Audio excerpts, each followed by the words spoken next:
Kumusta kaibigan? Ang kwento nating itatampok ngayon ay ang napakaganda at maaksyong pelikulang Wrath of Man. Nagsimula ang kwento sa pagpapakita sa dalawang gwardya na mula sa isang security company na tinatawag na Fortico. Habang sila ay nasa trabaho, may isang cement truck na biglang humarang sa harap nila. Mula rito, lumabas ang isang armadong lalaki kasama ang kanyang grupo at agad silang inatake. Pinilit nilang lumabas ang mga gwardya at sinimulan na kunin ang mga bag ng pera. At sa gitna ng kaguluhan ay maririnig ang mga putok ng baril. Lumipas ang 3 buwan. Dito ay makikita natin si Terry na ikinukwento ang insidente kung saan napatay ang 2 gwardya at isang sibilyan. Samantala, makikilala naman natin si Patrick na nag-a-apply bilang gwardya kapalit ng mga nasawi. Ngunit kailangan munang makapasa ni Patrick sa firearms test. Samantala, ang veteranong gwardya na si Bullet ang siyang nag-assist sa kanya at nagawa niya namang makapasa sa kanyang pagsusulit. Pagkatapos ay pinangalanan nila si Patrick bilang H. Kalaunan ay nakilala niya ang iba pang mga gwardya tulad ni Bob at ni Dave. Sa kanilang unang delivery kasama si H, naging maayos naman ang lahat. Godfrey, as always, a pleasure. Kinabukasan, magkasama sina H at Dave sa trabaho nang biglang pinahinto sila ng mga armadong magnanakaw gamit ang walkie-talkie. Kinuha nilang bihag si Bullet at pinilit si H na ihagis ang pera ng bag sa likod ng pickup truck, pero sinadya ni H na ibagsak ang isang bag. Habang lumalapit ang isa sa mga magnanakaw, bigla naman itong binaril ni H sa ulo. Mabilis niyang pinaputukan ng buong grupo at lahat sila ay napatay.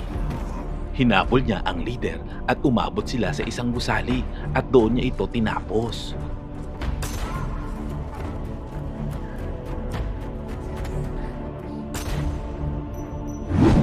Pagbalik sa Fortico, sinita siya ni Terry at sinabing sa desk muna siya sa loob ng 1 buwan. Pero taliwas naman ang ginawa ng CEO na si Blake Hose dahil pinuri siya nito at sinabing nararapat siyang ipromote. Pinatawag si H para panoorin ang CCTV footage ng nakaraang pagnanakaw upang malaman kung may kahawig ba sa mga nambiktima sa kanila. Mayroong isang lalaki siyang pinaghihinalaan ngunit hindi niya ito sinabi sa kanila at sa halip ay sinabi niyang wala siyang natatandaan. Samantala, malalaman natin na ang 2 agent sa Fortico ay nagtatrabaho pala sa ilalim ng isang agent na nagngangalang King na naniniwalang si H ang susi para matunton ang mga kriminal. Kinabukasan, binati naman ng mga kapwa-gwardya si H sa kanyang kabayanihan. Makalipas ang 3 buwan, habang nagdi-deliver sila ni Bullet, may humarang na naman sa kanila gamit ang motorsiklo at mga armadong lalaki ang pumalibot sa kanila. Pinausukan sila ng mga kalaban at pinilit si Bullet na lumabas ng truck. Ngunit nang lumabas si H at nakita ang kanyang mukha, agad na umatras at tumakas ang mga armadong lalaki. Samantala sa headquarters, habang iniimbestigahan ang nangyari, nagtaka si Terry kung bakit basta nalang tumakbo ang mga kriminal. Pero pinatahimik siya ni Blake at sinabing hayaan na lang si H sa kanyang ginagawa. Samantala, kinukutuban si Bullet at tinanong si Dave kung sino ba talaga si H at tinawag niya pa itong Dark Spirit. Kinagabihan, pinasok ni H ang bahay ng guard na si Dana at natagpuan niya ang isang bungkus ng pera sa isang kahon. Tinutukan niya ito at pinagbantaan at nagpaputok ng ilang beses. Natakot si Dana at umamin na ninakaw niya ito at galing sa kanilang trabaho ilang buwan ang nakalipas. Ipinakita naman ni H ang mga litrato ng mga magulang nito at nagbanta na kung nagsisinungaling siya ay may matindi itong kapalit. Bumalik ang eksena sa 5 buwan na nakaraan. Kasama ni H ang kanyang anak na si Doggy na bumisita sa Amerika. Biglang tumawag ang dati niyang boss na si Mike, ang leader ng isang grupo ng mga kriminal na kung saan ay dati siyang miyembro. Siya rin ang leader ng grupo ng mga magnanakaw na tumakbo nang makita ang mukha ni H. Humingi si Mike ng tulong para sa huling trabaho pero hindi niya naman kailangang sumama sa operasyon. Ang gagawin niya lang ay ituturo ang direksyon kung saan dadaan ang kanilang target. Dahil dito ay sinama ni H ang kanyang anak na si Doggy at pinaghintay sa loob ng kotse. Pagkatapos niyang bumili ng kanilang makakain, ay dumiretso siya sa lugar ng holdapan at sinabi lang niya kung saang direksyon dadaan ng truck. Makalipas ang ilang sandali, dumating ang cement truck at ang grupo ng mga magnanakaw.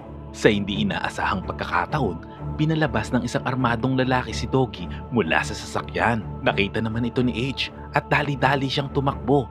Pero binaril at pinatay ng isang may peklat sa mukha si Doggy bago pa man siya masagip ni H. Sunod-sunod ding pinaputukan si H na halos ikamatay nito.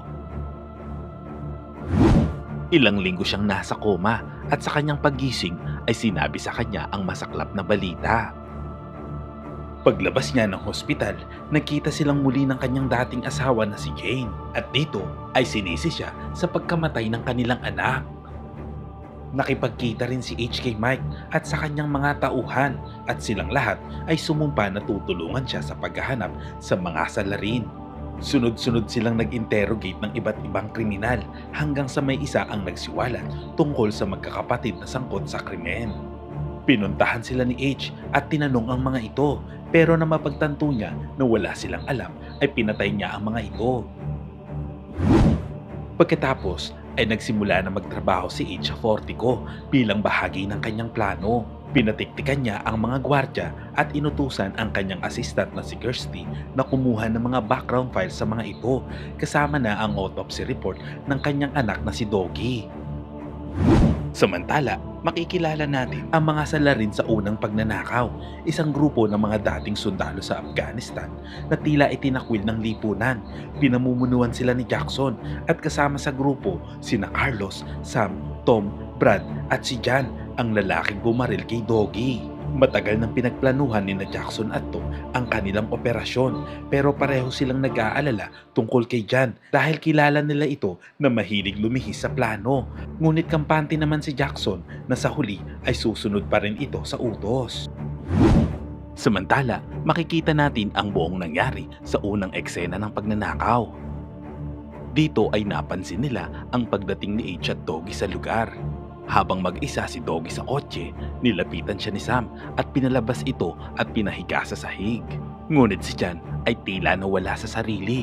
Agad niyang pinaslang ang dalawang gwardya at nang mapansin ni Jan na nakita ni Doggy ang kanyang mukha ay pinagbabaril niya rin ito. Sa pagkakataong ito ay sinubukan ni H na iligtas ang kanyang anak, ngunit pinagbabaril din siya. Teka kaibigan, bago natin ipagpatuloy ay baka pwedeng makahingi ng like at kung hindi naman kalabisan ay pasubscribe na rin sa ating channel. Maraming salamat! Samantala, sa ibang eksena, makikita ang grupo na may pinag-uusapang bagong plano. Ito ay ang huling pagnanakaw nila, ngunit ito ang pinakamalaki na nagkakahalaga ng 150 milyong dolyar. Kasama sa kanilang plano ang isa sa mga tauhan ng Fortico, na sa kalaunay matutuklasan natin na si Bullet pala ang traidor. Sa araw ng pagnanakaw, nagsimula ng maghanda ang grupo. Kasabay ng mga oras na yon, inamin din ni Bullet kay H na siya ang inside man, ang nagbibigay ng impormasyon kung aling truck ang dapat nilang targetin. Pagkatapos ay pinatay ni Bullet ang mga CCTV camera at pumasok sa isang abandonadong gusali kung saan naghihintay ang grupo ni Jackson na nakasuot ng mga makakapal na bulletproof gear. Pagkatapos ay itinali nila si H at pinasok sa truck, ngunit makikita naman si H na tila kalmado lang. Pagkatapos ay nagsimula ang pagnanakaw. Sa una ay naging maayos ang lahat. Pinadapa ng grupo ang lahat ng gwardya, pero may isang gwardya na nataranta at pinindot ang emergency button, kaya nagkaroon ng malaking kaguluhan. Nagpaulan sila ng bala at pinasabog ang pinto ng vault at isa-isang pinatay ang mga gwardya. Nabalot ng dugo ang lugar at napatay nila ang halos kalahati ng mga tao sa loob. Ngunit ang isa sa kanilang kasamahan ay nasugatan. Nang ma-deactivate nila ang emergency button, binuksan nila ang gate para papasukin ang kanilang kasamahan na magpipick up sa kanilang mga ninakaw na pera. Pagkatapos ay sinimulan na nilang isakay ang mga bag ng pera. Samantala, nalaman na ng SWAT ang insidente at patungo na ito sa lugar. Sa mga oras na yon ay nakaharang na rin ang mga sasakyan ng pulisya sa labas. Samantala, sa gitna ng kaguluhan, nagawa namang makaagaw ni H ng baril mula sa isa sa mga magnanakaw at binaril ito sa binti. Sinakal niya ito hanggang sa mawalan ito ng malay. Matalino si H dahil siya ay kalbo kaya isinuot niya ang bulletproof suit ng kalaban at lumapit sa isa pang miyembro na nagsasakay ng pera. Paglapit nito ay pinatanggal niya ang helmet at nang makita na hindi siya ang pumatay sa kanyang anak ay binaril niya ito. Hindi makakilos ang grupo ni Jackson habang sila ay pinapaputukan ni Dana at ng isa pang gwardya mula sa itaas. Pagkatapos ay tumakbo si Bullet at nagkunwari na tutulong kay na Dana. Pero nang inabutan siya ng baril, agad niyang pinaslang ang dalawa sa hallway. Si Dave ay tinamaan din nang subukan itong tumayo. Pilit namang pinapalabas si Terry at ng mga oras na yon ay bigla namang lumabas si H at nagkaroon ng matinding bakbakan. Kahit nasugatan ay nanalo pa rin si H at napatay ang kalaban. Samantala, habang tumatakas ang grupo ni Jackson, binuhat nila ang sugatang kasama at nagtangkang makalabas gamit ang sasakyan. Pero hindi sila basta-basta nakatakas dahil sunod-sunod na pinaputukan sila ni H gamit ang kanyang automatic rifle. Muli namang nakatayo si Dave at binaril ang sugatang tauhan hanggang sa tuluyan itong mamatay. Samantala, sa likod ni H ay pinagbabaril siya ni Bullet at inakalang napatay niya na ito. Habang nagre-reload, tinawag ni Bullet si Dave at sinabing nakaalis na ang mga salarin. Pero pagsilip ni Dave ay pinaulanan niya ito ng bala. Sa pagtakas ng armored truck, napatingin si H at nakilala si John, ang pumatay kay Doggy, at nagkatitigan sila. Pagbukas naman ng gate ay walang pakundangan na sinagasaan nila ang mga police cars na nakaharang dito. Pagkatapos ay hinabol na sila ng SWAT team at ng mga helicopter. Dumiretso sila sa isang gusali at sinarado ang gate.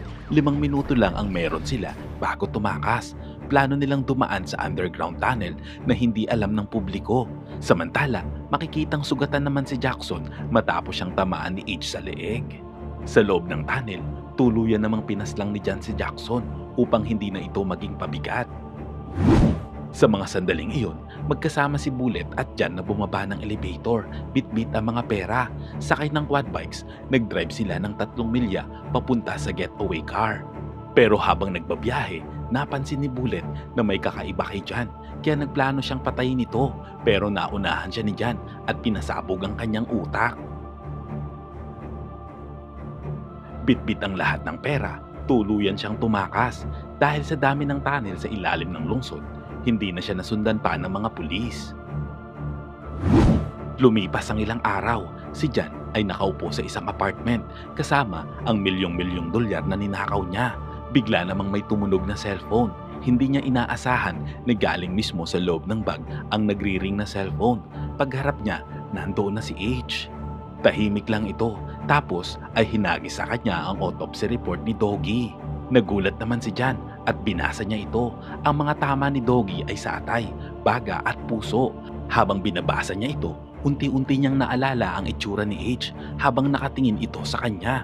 Pagkatapos ay naalala niya rin ang itsura ni Doggy habang ito ay duguan. At dito na sinimulan ni H ang kanyang paghihiganti. Binaril niya ito sa atay, sumigaw si John, sumunod sa baga at sa huli ay sa puso. Pagkatapos ay tahimik na lumabas si H sa apartment. Sa pagtatapos ng pelikula, sinalubong siya ni Agent King. Sinabing tapos na ang misyon niya at maaari nang mabawi ang perang ninakaw. Sumakay naman si H sa isang sasakyan kasama ang isa pang lalaki at tuluyang lumayo. Ang moral lesson ng kwentong ito ay huwag kang makikipag-away sa kalbo kung ayaw mong makalaboso. Salamat kaibigan at umabot ka sa punto ng video na ito. Anong masasabi mo sa ending ng kwento? Kung nagustuhan mo ito, ay pwede ba akong makahingi ng like at pakitype naman sa comment section ang salitang Agnus Project. At kung bago ka naman sa ating munting channel, ay pasubscribe naman po bilang suporta. At para maipagpatuloy natin ang paghahatid ng magagandang movie recap, panoorin mo na rin po ang buong movie pag may time ka. Sana'y nagustuhan mo kaibigan ang kwentong ating itinampok. Kung magkagayon, ay baka naman pwedeng pakilike ang video ito at pasubscribe na rin sa aking channel. Kung hindi mo naman ito nagustuhan ay pwede mong pindutin ang dislike button ng 2 beses para makasigurado ka.